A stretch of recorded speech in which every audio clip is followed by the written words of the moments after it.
वालेकुम स्टूडेंट्स, आज हम चैप्टर नंबर 3 टॉपिक नंबर 7 करने वाले हैं जिसका नाम है ग्राहम्स लॉ ऑफ डिफ्यूजन और इफ्यूजन। इस ग्राहम्स लॉ को हम डिफ्यूजन और इफ्यूजन का लॉ क्यों कहते हैं? क्योंकि हम इसके अंदर जो रेट ऑफ डिफ्यूजन और रेट ऑफ इफ्यूजन की बात करते हैं, तो इस रीजन की वजह से हम ग्राहम्स ने जो लॉ प्रपोज किया था उसको हम Graham's law of diffusion and or effusion का नाम देते हैं। तो आइए सबसे पहले हम जो है इस लॉ को डिफाइन करते हैं। It is defined as the rate of diffusion or effusion is inversely proportional to square root of density of a given amount of gas, कि किसी भी गैस का रेट ऑफ डिफ्यूजन या रेट ऑफ इफ्यूजन जो है उसकी density के square root के इनवर्सली प्रोपोर्शनल होता है, जबकि टेम्परेचर और प्रेशर की जो अमाउंट होती है हम उसको कांस्टेंट रखते हैं। तो अब हम इसकी मैथमेटिकल फॉर्म देखते हैं। Rate of effusion or diffusion is inversely proportional to 1/b का स्क्वायर रूट। हम इस प्रोपोर्शनैलिटी कांस्टेंट को खत्म करने के लिए, प्रोपोर्शनैलिटी साइन को खत्म करने के लिए यहाँ पे एक कांस्टेंट लेते हैं, से हम यहाँ पे कांस्टेंट के लेते हैं। कांस्टेंट के की जो वैल्यूज हैं वो तमाम गैसेस के लिए सेम होती हैं, लेकिन उसके लिए हम एक कंडीशन अप्लाई करते हैं कि अगर हम टेम्परेचर और प्रेशर को कांस्टेंट रखते हैं या उनकी जो वैल्यूज हैं उनको हम सेम रखते हैं, तो सब जो है जो के कांस्टेंट है इसकी जो वैल्यूज होती हैं तमाम गैसेस के लिए वो भी कांस्टेंट होती है, वो भी सेम होती है। देन हम जो है यहाँ पे कांस्टेंट के की वैल्यू फाइंड आउट करेंगे कैसे, कि rate of diffusion or effusion multiply with density is equal to k. इस फॉर्मूले को, इस इक्वेशन को इस्तेमाल करके जो है हम कांस्टेंट के की जो वैल्यू है वो फाइंड आउट कर सकते हैं। नेक्स्ट, let we have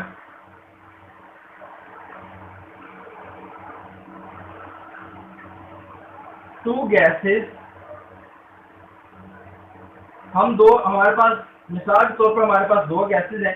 एक गैस को हम गैस 1 का नाम दे देते हैं और दूसरे को हम जो है गैस 2 का नाम दे देते हैं। तो फिर हम इसके लिए जो है फाइंड आउट करते हैं कांस्टेंट के की वैल्यू।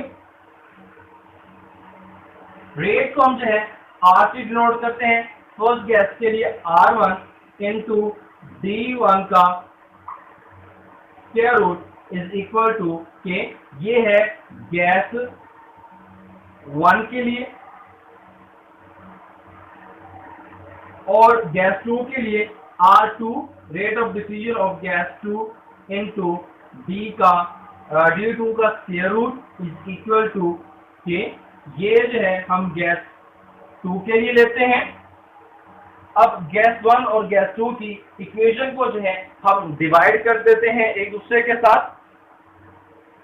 इनको डिवाइड करने से और रीअरेंज करने से हमारे पास एक इक्वेशन आ जाती है।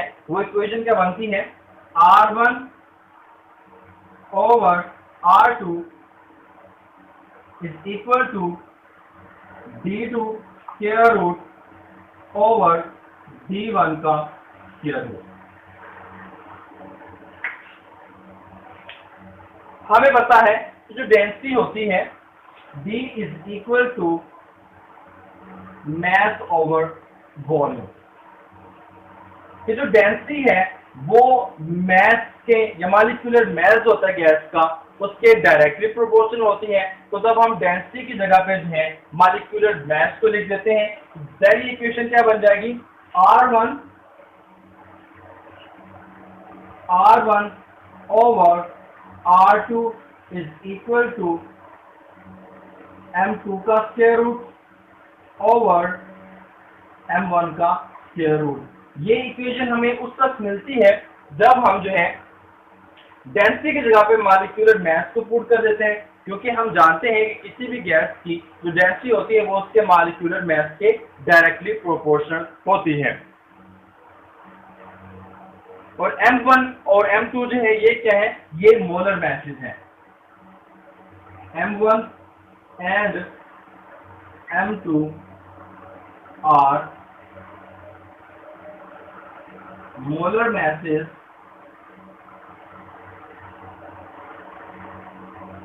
of gases। इसके बाद हम जो है डिमॉन्स्ट्रेशन देखते हैं ग्राहम्स लॉ की। हम यहाँ पे जो है दो गैसेज यूज करेंगे और उन गैसेज को इस्तेमाल करके जो है हम ग्राहम्स लॉ ऑफ डिफ्यूजन है इसको वेरीफाई करेंगे।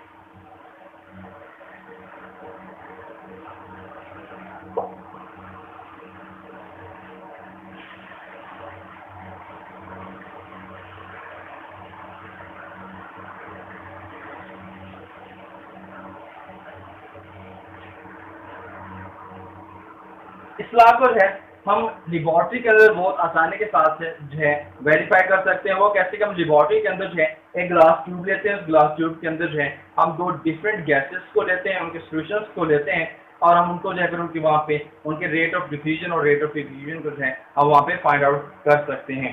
तो हम लेबोरेटरी के अंदर एक एक्सपेरिमेंट करते हैं जिसके अंदर हम जो है दो गैसेस का सॉल्यूशन लेते हैं। एक जो है वो HCl है और दूसरा जो है अमोनिया का सॉल्यूशन है। इन दोनों सॉल्यूशंस को जो हम कॉटन प्लग्स की मदद के साथ जो है क्या करते हैं ग्लास ट्यूब के अंदर इंट्रोड्यूस करवाते हैं। तो आइए देखते हैं।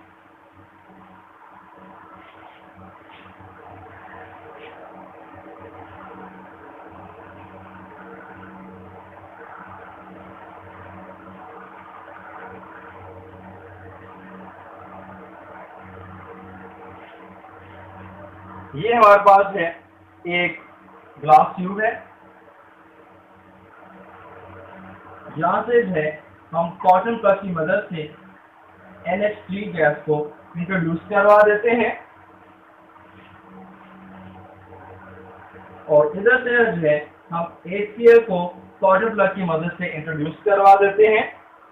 तो यहाँ पे जो है इस पॉइंट के ऊपर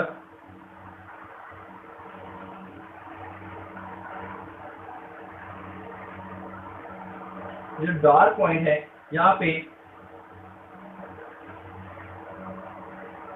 अमोनियम क्लोराइड का जो है एक सॉल्यूशन बन जाता है, फ्यूम्स बन जाते हैं व्हाइट कलर के। HCl मॉलिक्यूल जो है ये 40.5 सेंटीमीटर जो इन्होंने डिस्टेंस कवर किया है 40.5 सेंटीमीटर, जबकि अमोनिया ने जो है जो डिस्टेंस ट्रेवल किया है वो है 59.5 सेंटीमीटर। जो HCl है उसने 40.5 सेंटीमीटर का डिस्टेंस है वो कवर किया यहाँ तक और जो अमोनिया गैस है उसने 59.5 सेंटीमीटर का जो डिस्टेंस है वो जो है उसने कवर किया है जहाँ तक पहुँचने के लिए अमोनियम क्लोराइड बनाने के लिए। तो अब हम जो है यहाँ पे ग्राहम्स लॉ ऑफ डिफ्यूजन जो है इसको अप्लाई करते हैं। R1 से हम NH3 लेते हैं, R2 जो है हम HCl ले लेते हैं,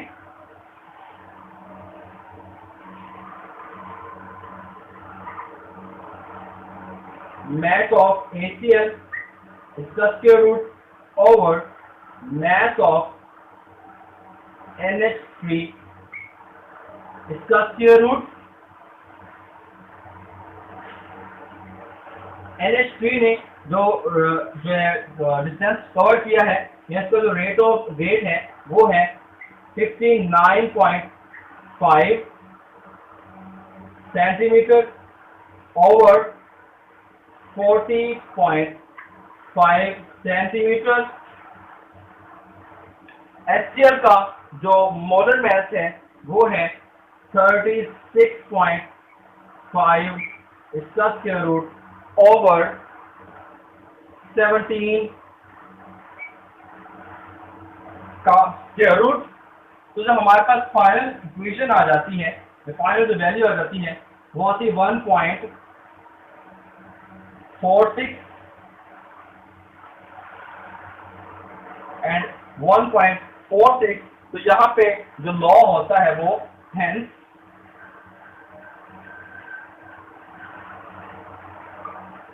लॉ इज वेरीफाइड। यहाँ पे जो ग्राम्स लॉ ऑफ डिफ्यूजन है या फ्यूजन है वो वेरीफाई हो जाता है।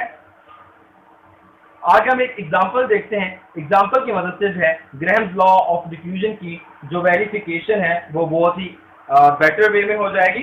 तो एग्जांपल नंबर 7 है आपकी बुक के ऊपर। 250 सेंटीमीटर क्यूब है सैंपल ऑफ हाइड्रोजन जो इफ्यूज हो जाती है 4 times as rapidly as 250 centimetre cube of an unknown gas. Calculate the molar mass of unknown gas. हमने जो है मोलर मास एक ऐसी गैस का फाइंड आउट करना है जिसका हमें मोलर मास पता नहीं होता। तो let the unknown gas is given the symbol x. हम इसको एक्स से डिनोट करते हैं जिसका हमने जो है मोलर मास फाइंड आउट करना है।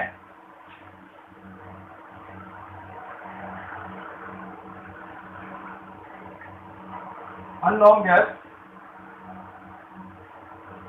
इसका हमने मास जो है वो फाइंड आउट करना है। हम इसको भी देते हैं x से। अब हमारे पास जो डाटा है वो है rate of effusion of unknown gas Rx, rate of effusion of unknown gas, इसको हम डिनोट करते हैं Rx से जो कि 1 है, और rate of effusion of hydrogen gas वो है 4। उसको जो है हम डिनोट कर देते हैं RH2 से जो 4 के बराबर है। मोलर मास जो है हाइड्रोजन गैस का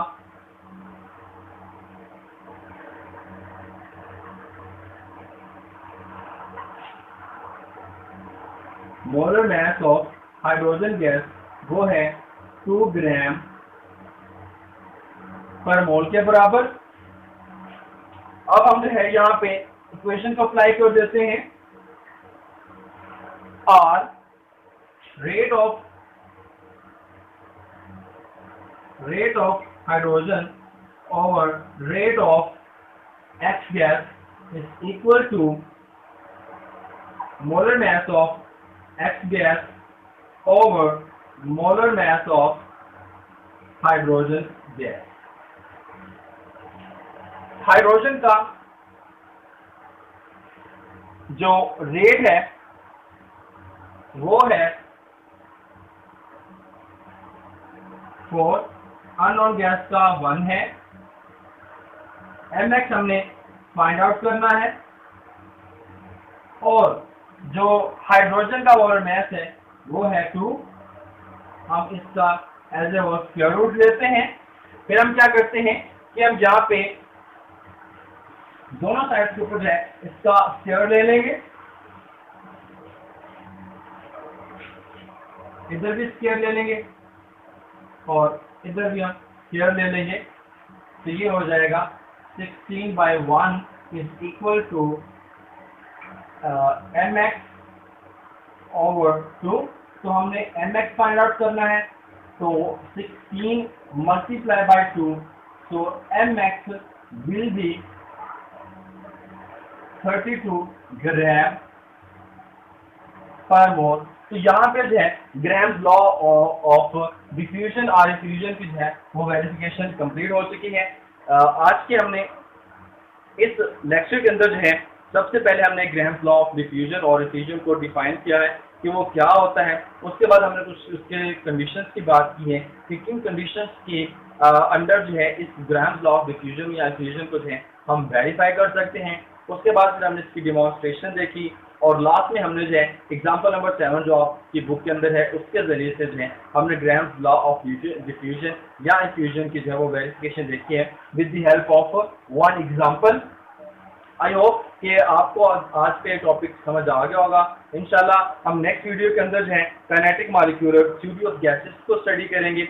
मिलते हैं नेक्स्ट वीडियो में, तब तक के लिए अल्लाह हाफिज़।